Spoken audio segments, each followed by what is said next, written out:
Hello दोस्तों आज की वीडियो में हम बहुत ही इंटरेस्टिंग बात करने वाले हैं। दोस्तों मैं आपसे पूछना चाहता हूँ सबसे कीमती चीज़ इस दुनिया में क्या है। तो इसका जवाब कोई कुछ दे सकता है, कोई कुछ दे सकता है। कोई कहेगा सोना सबसे कीमती है, कोई कहेगा प्लेटिनम सबसे कीमती है, कोई कहेगा हीरा सबसे कीमती है। लेकिन दोस्तों आपको बता दूँ सबसे कीमती है समय। लेकिन समय की कीमत हर किसी की अलग अलग हो सकती है। जैसे आपके घर में एक पे कारपेंटर लगा हुआ है या पेंट करने वाला लगा है, बेचारा पूरे दिन मेहनत करेगा, पूरे दिन कितना रुपए आप दोगे? 400-500 रुपये। लेकिन वहीं अगर आप एक डॉक्टर के पास जाते हो, उसको कितना दे के आते हो और कितने समय का? वो आपको 5-10 मिनट आपका एक दो चीज़ें देखी, चेक करी, पर्ची बना के दे दी और आपसे ले लिया कितना? डॉक्टर की फीस 200-300 से कम तो कहीं रह ही नहीं गई है। और अच्छा डॉक्टर है तो 1000-1500 की फीस है। और ऐसे भी डॉक्टर्स हैं जिनकी एक कंसल्टेशन की फीस 20-20, 25-25 हज़ार रुपये भी है। तो ऐसा फ़र्क क्यों है? और कीमत किसकी है? कीमत है समय की। लेकिन ये फ़र्क आता क्यों है?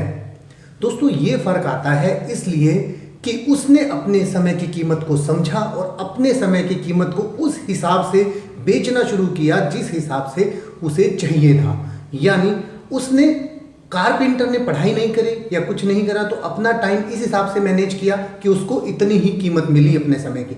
लेकिन जहां डॉक्टर ने मेहनत करी और अपने टाइम को सही तरीके से यूटिलाइज किया और उसने ऐसा रीजन क्रिएट किया, अपने टाइम को ऐसा मैनेज किया कि उसे उस 15 मिनट के 200 रुपये या 2000 रुपये या 20,000 रुपये मिल सकें। तो ये सारी चीज़ें होती हैं टाइम मैनेजमेंट से।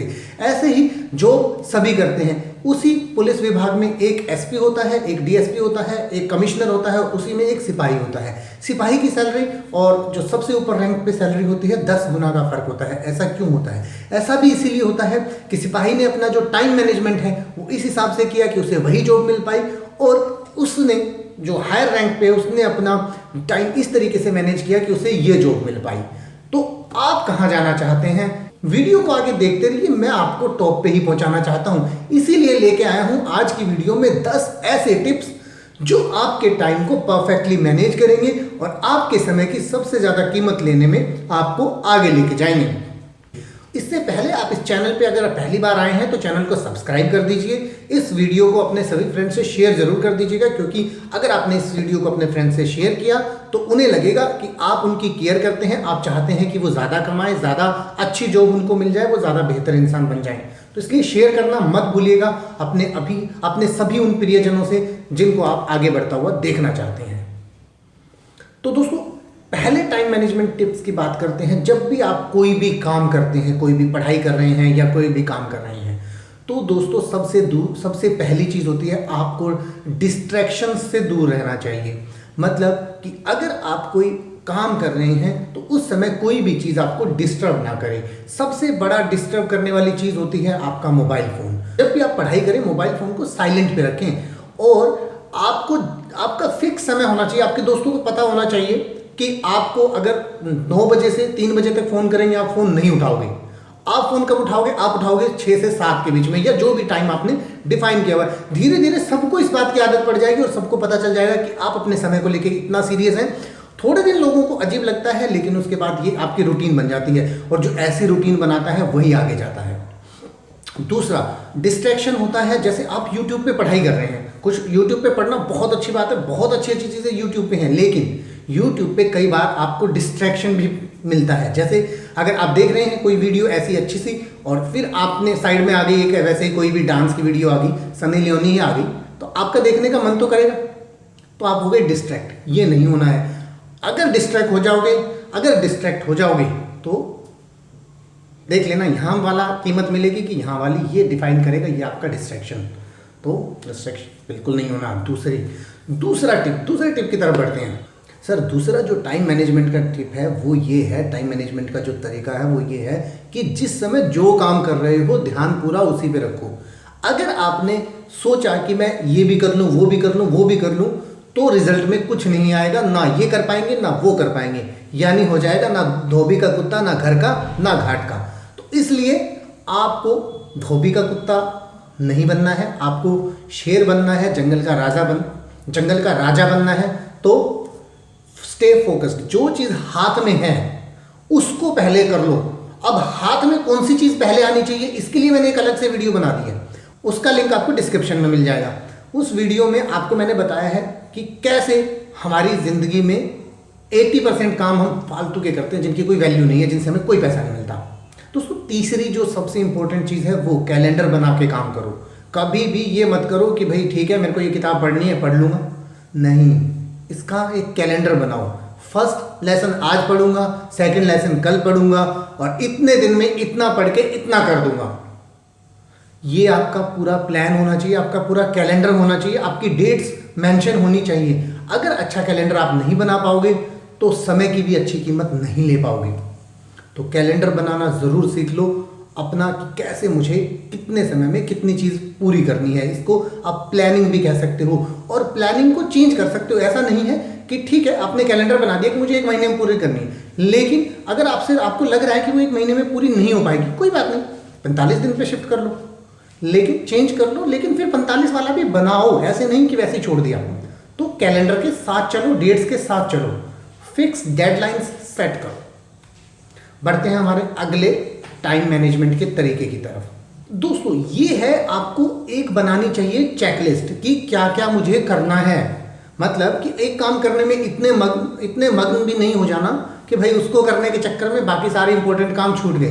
तो चेकलिस्ट आपके पास जरूर होनी चाहिए। चेकलिस्ट मतलब कि आपको एक लिस्ट बना लीजिए कि मुझे ये करना है, मुझे ये भी पढ़ना है, मुझे ये भी पढ़ना है। अकेली इंग्लिश पढ़ने से भी काम नहीं चलेगा, अकेला मैथ्स पढ़ने से भी काम नहीं चलेगा, अकेली रीजनिंग पढ़ ली तो भी बात नहीं बनेगी। तो इसलिए हमें सबको टाइम देना है, तो उनका भी एक प्रॉपर प्लानिंग, एक चेकलिस्ट कि मुझे आज के दिन में ये चीज़ें करनी हैं, और उस चेकलिस्ट पे टिक करते चलो, जो जो हो जाए करो। और उसके लिए भी जो उस वीडियो में एक ABCD रूल है उसको आप फॉलो कर सकते हो, उस वीडियो को ज़रूर देख लेना। अब अगला हमारा जो टाइम मैनेजमेंट, जो लाइफ मैनेजमेंट का तरीका है वो मैं बताता हूँ। दोस्तों ऑर्गेनाइज्ड रहना बहुत ज़रूरी है। कुछ लोगों के साथ क्या होता है कि वो बहुत पढ़ते हैं, बहुत सारी चीज़ें करते हैं, लेकिन ऑर्गेनाइज्ड नहीं रहते हैं। ऑर्गेनाइज्ड रहने का मतलब कि अगर अब मुझे अगला काम ये करना है तो उसकी चीज़ मुझे पता होनी चाहिए, वहाँ पे रखी हुई है। ऐसा नहीं है कि सारे कमरे में किताबें, नोट्स फैले पड़े हैं और मुझे चाहिए एक रीजनिंग की बुक जो मुझे आधे घंटे में तो मिलेगी, अब ढूंढने लगूंगा तो इस तरीके से आपको ऑर्गेनाइज रहने से आपका वो आधा घंटा हर रोज बच सकता है। फिर कुछ ढूंढने लगे, मान लो आपको याद आया कि यार मुझे तो आज टेंस रिवाइज करने थे और टेंस के नोट्स तो थे मेरे पास, बहुत अच्छे सर के थे, लेकिन अब क्या करूँ, मिल नहीं रहे। तो अगर आप ऑर्गेनाइज्ड रहोगे तो वो आपको तुरंत मिलेंगे, आपको पता होगा ये वहाँ रखे हैं उस वाली टेबल में, उस वाली बुक के उस वाले पेज पे। ऐसे मतलब मैं ये नहीं कह रहा कि आपको पेज नंबर याद रखना है, लेकिन आपको अंदाजा होगा कि इंग्लिश की चीज़ें मैं यहाँ रखता हूँ। जैसे मैंने अपने घर में बड़ा अच्छी चीज़ें बना रखी है, मेरा बिजली का सामान एक अलग जगह पे मिलेगा, मेरा अगर आपका लैपटॉप से रिलेटेड है, मोबाइल से रिलेटेड है, वो आपको अलग जगह पे मिल जाएगा। अगर आपको चाहिए कि भैया किताब पढ़ने लिखने की चीज़ें, वो अलग एक जगह पे हैं सारी, अब उसमें भी कैटेगराइजेशन है। ऐसे आप भी कर सकते हो। और जब भी मुझे चाहिए होता है, मैं 1 मिनट लगता है मेरे को, मैं किताब वाली जगह पे जाता हूँ, वहाँ से मेरे को उस किताब में सारी चीज़ें मिल जाती हैं। लेकिन यही अगर आपको ढूंढना हो एक पेचकस, एक हल्का सा पेज टाइट करना है, पेचकस ढूंढने में 1 घंटा लग गया, आपका तो हो गया काम। इसलिए ऐसे काम आपको नहीं करने हैं, आपके चीज़ें ऑर्गेनाइज्ड रहनी चाहिए, जगह पे रहनी चाहिए। अगली बात करते हैं, ये सबसे अच्छी चीज़ है, अपने आप को ट्रीट करना सीखो। अपने आप को कुछ इनाम, कुछ गिफ्ट सबको अच्छे लगते हैं, लेकिन दूसरा तो कोई आपको आपकी पढ़ाई के लिए अभी नहीं देगा, लेकिन आप खुद को देते रहो, क्योंकि आप और आपका दिमाग 2 अलग अलग चीज़ें हैं। अपना आपका दिमाग चाहता है कि उसे कुछ खुशी आप दे दो, तो वो खुशियाँ उसको देते रहो। आप एक ऐसा सेट करो कि अगर आज मैंने ये यूनिट मेरे को 45 मिनट में करनी है, और अगर मैंने 45 मिनट में इस यूनिट को कंप्लीट कर लिया तो मैं एक चॉकलेट खा के आऊँगा, या एक जूस पी के आऊँगा, या अपनी फेवरेट कोई भी चीज़ करूँगा, या अपने फेवरेट शो का एक एपिसोड देखूँगा। कुछ भी जो आपको पसंद है वो आप अपने दिमाग को देते रहो। इससे होगा क्या, इससे आपके दिमाग में जो पढ़ाई करने से या जो ऐसे स्टिकी काम करने से आपके दिमाग में जो गर्मी पैदा होती है, यानी जो फ्रिक्शन पैदा होता है, वो निकल जाएगा और आपका दिमाग फिर से तरोताज़ा हो जाएगा इस रिफ्रेशमेंट के साथ। तो रिफ्रेशमेंट देना अपने आप को याद रखो। हर अचीवमेंट, हर छोटी छोटी अचीवमेंट के बाद अपने आप को एक रिफ्रेशमेंट दो। इसमें एक चीज़ और मेरे को ध्यान आई अभी कि अचीवमेंट जो है वो छोटी छोटी रखो, ताकि आपके दिमाग को उन टारगेट्स को, उन अचीवमेंट्स को अचीव करने की आदत पड़ जाए। अगर देखो एक बार आपको आदत टालने की पड़ गई तो धीरे धीरे आपका दिमाग ऐसा बन जाएगा कि आप हर चीज़ टालना ही शुरू कर दोगे। लेकिन अगर एक बार आपके दिमाग को अचीवमेंट की आदत बन गई कि हाँ ये मैंने इतना सा गोल सेट किया, इसको अचीव कर लिया, अब ये किया इसको अचीव कर लिया, अब ये किया इसको अचीव कर लिया। तो आपके दिमाग को एक ऐसी आदत बन जाती है कि आप अचीव करते चले जाते हैं और सबसे ऊपर वाली सैलरी आपकी। अब दोस्तों सारे रिवॉर्ड्स हो गए, सारे टाइम मैनेजमेंट हो गए, सारी चीज़ें हो गई, लेकिन एक सबसे इंपॉर्टेंट चीज़ रह गई है, वो है कि आपका जो दिमाग है वो लैपटॉप नहीं है जिसको हम 24 घंटे चला सकें। इसलिए प्रॉपर आपको सोना बहुत ज़रूरी है। अपनी नींद ज़रूर पूरी करें। नींद के साथ अगर आपने खिलवाड़ किया तो दिमाग आपके साथ खिलवाड़ कर देगा। मतलब वो जो एग्जैक्ट जो उसको जितनी परफॉर्मेंस आपको देनी चाहिए ना, वो पूरी नहीं दे पाएगा। और परफॉर्मेंस तो हमें सारी दिमाग से ही लेनी है। तो इसलिए दिमाग को पूरा रेस्ट ज़रूर दो, जितना उसको चाहिए उतना रेस्ट दो। ये सबके लिए अलग अलग हो सकता है। किसी को 8 घंटे में किसी की नींद पूरी होती है, किसी की 4 में भी हो सकती है। इसलिए कोई फिक्स रूल नहीं है कि 8 घंटे सोना है, नहीं, कोई ज़रूरी नहीं है। लेकिन इतना सफिशिएंट ज़रूर सोना है कि आपका दिमाग थकान महसूस ना करे, आपको सिर दर्द महसूस ना हो कुछ भी करते हुए। मतलब ऐसा ना हो कि ऐसे हो रहे हो और फिर भी पड़े जा रहे हो कि भैया मेरे को तो टारगेट पूरा करना नहीं। उस समय थोड़ा सा रेस्ट कर लो, अपने दिमाग की जो गर्मी है उसको बाहर निकालो और दोबारा से फ्रेश से शुरू हो जाओ। क्योंकि जो फ्रेश माइंड से प्लेन, जब पेपर बिल्कुल प्लेन रहता है ना, बोर्ड प्लेन रहता है, उस पर लिखना बड़ा आसान होता है, लेकिन जब वो काला पीला हो जाता है तो लिखते हुए दिक्कत आती है। तो इसको आप याद रखना। वीडियो पसंद आई हो तो लाइक करने, शेयर करने में बिल्कुल कंजूसी मत करना, क्योंकि ऐसी ही वीडियो लेकर मैं लगातार इसी चैनल पे आपके लिए आता रहता हूँ। और अपने दोस्तों से शेयर करना तो बिल्कुल मत भूलना। दोस्तों इस वीडियो से रिलेटेड अगर आपका कोई भी सवाल है, या इस वीडियो से रिलेटेड नहीं भी है तो भी कोई सवाल है, तो कमेंट्स करके मुझसे पूछ लो, कोई टेंशन नहीं है। मैं कोशिश करता हूँ हर कमेंट का जवाब देने की। तो आज की इस वीडियो में इतना ही। पढ़ते रहिए, बढ़ते रहिए और अपने समय की सही कीमत लेते रहिए।